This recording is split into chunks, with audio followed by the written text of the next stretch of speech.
सगळ्यांनी सांगितलंय की जागा बदलवा। माझी महापौर उपमहापौर सगळ्यांना विनंती आहे की त्यांनी आपल्याला बेलापूर मतदारसंघामध्ये जागा शोधून द्यावी। निश्चित स्वरूपामध्ये आपण जागा बदलू।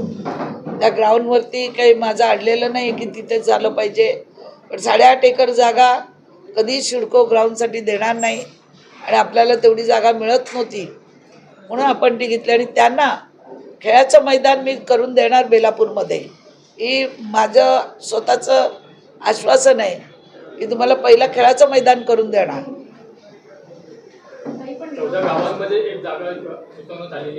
आहे ना ती आपल्याला बेलापूरमध्ये पहिलं कुस्तीचं मैदान होतं, ती मोठी जागा आहे, सिडकोची मागणी केलेली आहे, तिथे आम्ही खेळाचं मैदान निर्माण करणार आणि खेळाडू निर्माण झालेच पाहिजेत, तब्येत चांगली राहिलीच पाहिजे। मीच तर त्यांना खेळायला मैदान दिलं होतं, पण हळूहळू त्यांनी एवढं 7-8 एकरची जागा त्यांनी ताब्यात घेतली, मलाही माहिती नव्हतं आणि ते कमर्शियल वापर करत होते त्याचा।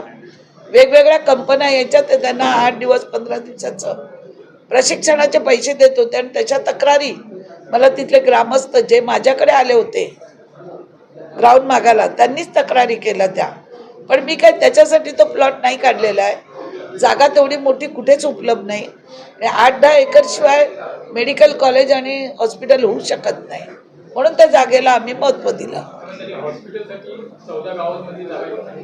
14 गावामध्ये आरोग्य केंद्र होतं पूर्वी, ते होईल।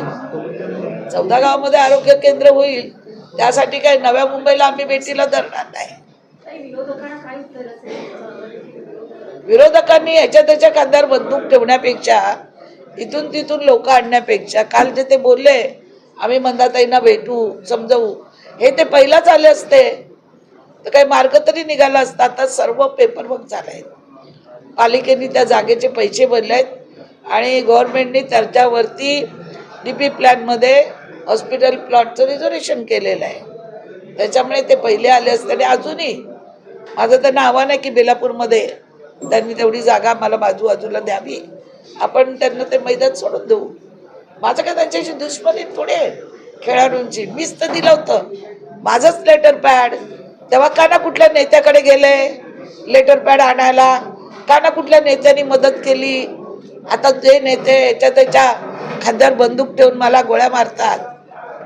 मी तर एक महिला, काम करणारी महिला आहे रात्रंदिवस, आणि ती करत राहणार आहे।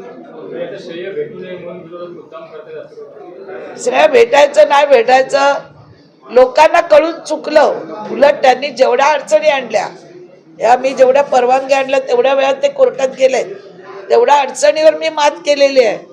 आज जनता काय लिहिते, मला काय टोल करते बघा। हॉस्पिटल किती गरजेचं आहे, जा माझ्या वेबसाईटवर बघा काय काय लोक बोलतात।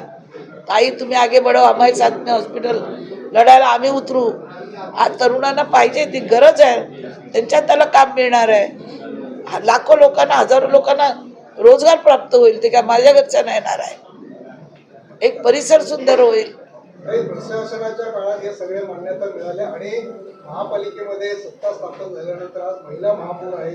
आज सत्ता तुमची असताना आता पुन्हा अचानक विरोध करण्याचं कारण काय, म्हणजे महापालिका निवडणुकीची ते वाट बघत होते का की जेणेकरून तुम्हाला तात्काळ विरोध करायचा? ते पहिल्यापासून विरोध करत होते आणि त्यांना माहिती आहे की आपली लोक बसली का त्याला विरोध करू आणि आपण बार करू, पण माननीय राज्याचे मुख्यमंत्री आदरणीय देवेंद्रजी फडणवीस साहेब, त्यांचं स्वतःचं स्वप्न आहे की हॉस्पिटल झालंच पाहिजे आणि झालं तर ते हॉस्पिटल त्यांच्याचमुळे होणार। बघू ना त्यांना कोण किती विरोध करतोय ते।